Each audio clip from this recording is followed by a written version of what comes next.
આજે આપણે શીખીશું આદેશની મેથડ, જે મેથડ પરનો એક્ઝામ્પલ બોર્ડની પરીક્ષામાં અવશ્ય પૂછાય છે. આપણે ગણીશું આ એક્ઝામ્પલને આદેશની રીતે.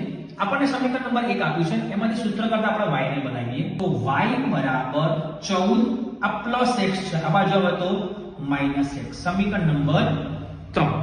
હવે સમીકરણ 2 માં y બરાબર 14 માઈનસ x મૂકતા, ચલો સમીકરણ નંબર 2 કયું છે?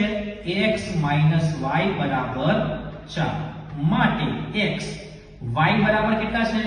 તો કે 14 માઈનસ x બરાબર 4. માટે કાઉંસની બહાર માઈનસ ચિહ્ન છે, એટલે કાઉંસની અંદર બધા જ ચિહ્ન બદલાઈ જાય.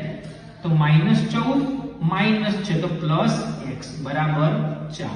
આ -14 છે, આ તરફ આવશે તો +14 થશે, અને x વત્તા x એટલે 2x બરાબર 14 પ્લસ 4.